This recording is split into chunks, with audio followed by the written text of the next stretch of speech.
तो हेलो बच्चों, कैसे हो आप सभी का स्वागत है आपके ही अपने चैनल मैथ विद गौरव भैया के अंदर। मेरे प्यार बच्चों, आज की इस वीडियो के अंदर हम करने वाले हैं क्लास 11th की एक्सरसाइज नंबर 2.3 का question number 3rd, 4th and 5th। तो इस वीडियो पे पहली बार विजिट किए हो या इस चैनल पे पहली बार विजिट किए तो इस वीडियो को लाइक एंड चैनल को सब्सक्राइब करके आप अपना प्यार दिखा सकते हो मेरे प्यार बच्चों। तो देखो, क्वेश्चन नंबर 3rd हमसे क्या कहता है, ध्यान से समझना कि एक फंक्शन f है जो डिफाइन किया गया है ऐसे f(x = 2x - 5). Write down the values of f0, f7, f-3। कुछ नहीं करना होता है यार। देखो, जब आपको f(x) दे दिया, एक फंक्शन की वैल्यू दे दी 2x - 5। हाँ भैया, तो बच्चा पार्टी आपको पहले पूछा है कि f0 निकाल के बताओ। आपको कुछ नहीं करना है, जो फंक्शन दे रखा है ना, जहाँ पे देखो f0 है, जहाँ पे भी इस फंक्शन में x है ना, वहाँ पे ये वैल्यू रख दो आप 0। ठीक है, तो भैया जैसे ही आप यहाँ पे 0 रखोगे तो f0 ये रहा, यहाँ पे x की जगह 0 रखोगे तो क्या आएगा 2 × 0 - 5, मतलब 0 - 5, आंसर कितना है -5। इसका मतलब कि भैया f0 की वैल्यू कितनी आ गई -5। बस यही करना है सब में आपको। सेकंड देख लो, f7 निकालना है। कुछ मत करो, जहाँ पे फंक्शन दे रखा है x की जगह 7 लिख दो। 2 × 7 - 5, 14 - 5, 9, आंसर आ गया 9। तीसरा देख लो, f-3, तो 2 × -3 -5 बराबर -6 -5 बराबर -11। यही था आंसर, बस यही था, इजी था। चलिए अब चलते हैं नेक्स्ट क्वेश्चन पे ऊपर। नेक्स्ट क्वेश्चन आपको क्या कहता है, ध्यान से सुनो। The function t which maps temperature in degree Celsius into temperature in degree Fahrenheit is defined by Tc = 9c/5 + 32। तो आपको ये निकालना है T0, T28, T-10 and fourth में बताऊंगा अभी। ठीक है, तो सेम वही क्वेश्चन है। आपको एक फंक्शन दे रखा है मेरे प्यारे बच्चों, Tc केल्विन के अंदर। ठीक है, टेम्परेचर ये 9c5 + 32। हाँ भैया एकदम सही है। आपको बोला गया है पहले में T0 की वैल्यू निकालो। T0 की कुछ भी नहीं करना है, इस फंक्शन में जहाँ पे भी C दिख रहा है वहाँ पे 0 पुट कर दो और वैल्यू निकाल लो। तो देखो, यहाँ पे 0 रखोगे तो 9 × 0/5 प्लस का 32, और 9 × 0 0 होता है, 0/5 0 होता है, तो 0 + 32 बराबर 32, आंसर आ गया। सेकंड देख लो, T28, तो जैसे ही T28 आप रखोगे तो कितना आएगा 9 × C की वैल्यू 28/5 प्लस का 32। हाँ भैया, अब कटता है तो काट लो, नहीं तो एलसीएम लेके छुट्टी कर दो। 9 × 28 कितना होता है, 9 × 10 = 90, 90 180, और 180 और 90 270। 270 में से 18 गए, 10 गए 260, हाँ 8 गए 252 होता है, तो ये बनेगा 252/5 प्लस का 32। एलसीएम ले लो, एलसीएम ले लो 252। हाँ एलसीएम लोगे तो 5 अपॉन में आएगा, और प्लस में 5 × 32 करोगे कितना आएगा 150, 160 आएगा, तो 160। अब 160 + 252 कितना होता है, कैलकुलेट करो तो देखो, 150 हो गए 400, 410 412, तो 412/5 आंसर निकाल लोगे। पॉइंट में निकाल लेना आप लोग, ठीक है, करके सॉल्व कर लेना। कितना आएगा देखो, 8 × 40, 1 2 2 2 0 4, ये मेरा आंसर आ रहा है बच्चों पार्टी। इतना समथिंग आएगा, देख लेना आप। ठीक है, अब थर्ड आप निकाल लोगे, T-10 आप निकाल लोगे। हाँ भैया निकाल लेंगे। अब आते हैं सीधा अपन फोर्थ पे। फोर्थ पे क्या दे रखा है, the value of C when TC = 200 बार। अब आपसे उल्टा बोल दिया, क्या बोल दिया कि भैया आपको क्या दे दी, इस TC की वैल्यू आपको दे दी कितनी है 212। आपको इस C की वैल्यू पूछी। अभी तक क्या हो रहा था, ये C की वैल्यू आपको दे रखी थी, आपको इस TC की वैल्यू इस C की जगह रखते थे, ये C की वैल्यू, और इस TC की वैल्यू आप निकाल रहे थे। लेकिन अब उल्टा है, TC की वैल्यू आपको दे दी है, आपको ये C की वैल्यू निकालनी है। सिंपल है, देखो इस TC की जगह 212 रख दो।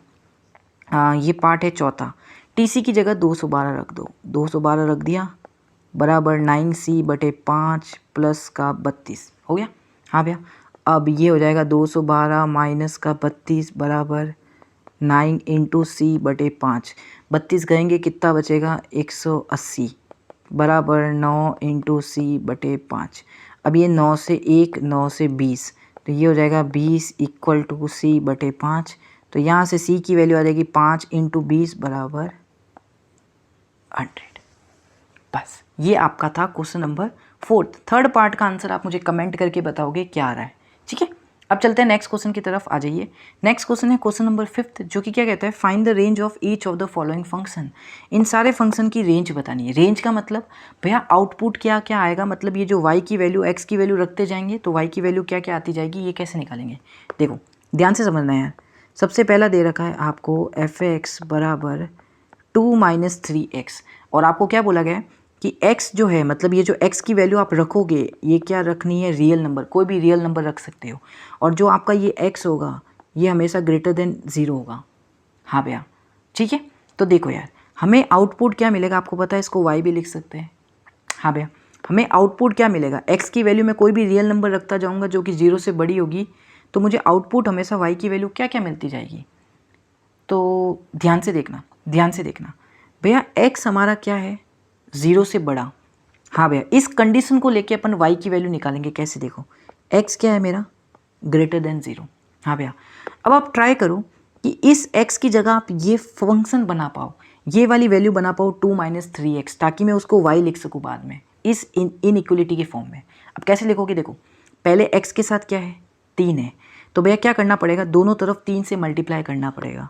जब दोनों तरफ 3 से मल्टीप्लाई करोगी ये 3x हो जाएगा, ग्रेटर देन 3 × 0 0 ही होगा वापस। हाँ भैया, अब भैया क्या है, दोनों तरफ ये माइनस है, -3x है, तो क्या करना पड़ेगा, दोनों तरफ माइनस से मल्टीप्लाई करना पड़ेगा।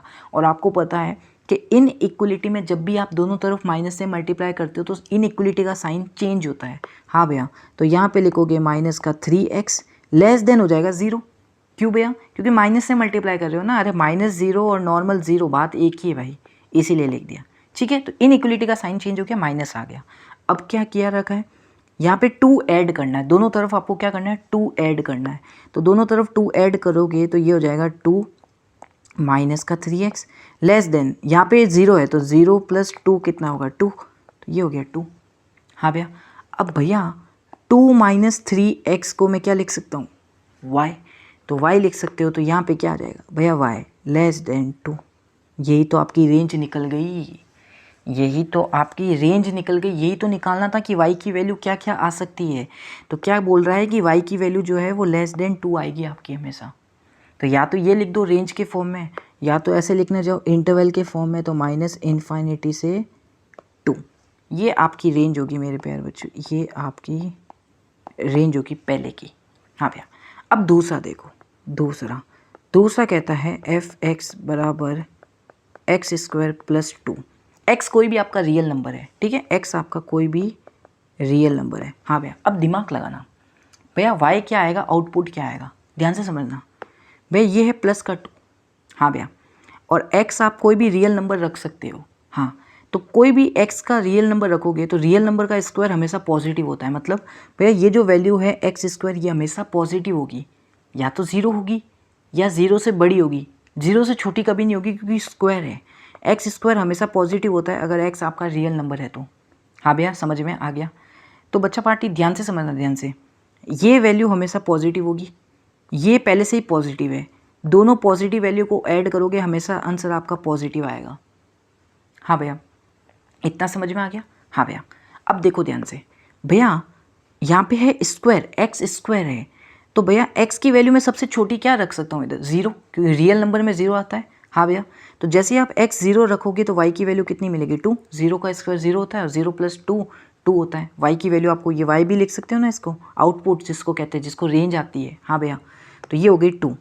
अब भैया आप y की वैल्यू, x की वैल्यू क्या रख सकते हो, 1 रखोगे, क्योंकि रियल नंबर रख सकते हैं ना। 1 रखो या -1 रखो, बात बराबर है।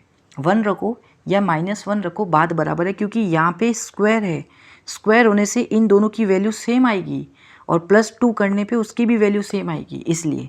तो आप अगर +1 रखोगे या -1 रखोगे, उसका स्क्वायर कितना होगा, 1, और 1 + 2 करोगे, आंसर कितना आएगा, 3। अगर 2 रखोगे और -2 रखोगे तो 2 का स्क्वायर 4, -2 का भी 4, 4 + 2 हमेशा 6 आएगा। हाँ भैया, तो मतलब आप देख रहे हो क्या भैया, रख तो आप रियल नंबर सकते हो, मैं तो बस एक एग्जांपल ले रहा हूँ, रख तो आप 0.1 भी सकते हो, 1.1 -1.1 ये भी रख सकते हो, लेकिन मैं तो जस्ट एन एग्जांपल आपको समझाने के लिए ले रहा हूँ कि आप ध्यान से देखो, सबसे छोटी वैल्यू तो यही होगी, 0। हाँ भैया, तो 0 सबसे छोटी वैल्यू x की रखने पे आपको सबसे छोटा आउटपुट मिलेगा y, कितना मिला, 2। और 2 से बड़ी वैल्यू तो आपको मिलती जाएगी 3, 6, 2.1। जैसे आप 0.1 लिखोगे तो 2 पॉइंट समथिंग मिलेगा। हाँ भैया, तो मतलब सबसे छोटी वैल्यू आउटपुट जो आएगा वो 2 आएगा, 2 आएगा। इसका आंसर कभी भी 1 नहीं आ सकता, आप करके देख लो। इसका आंसर कभी भी 1 नहीं आएगा, ये भी करके देख लेना। हाँ भैया, इसीलिए सबसे छोटा आंसर क्या आएगा इसका? 2 आएगा। कब? जब x की वैल्यू आप 0 रखोगे तो आपका आंसर 2 आएगा, सबसे छोटा y की वैल्यू।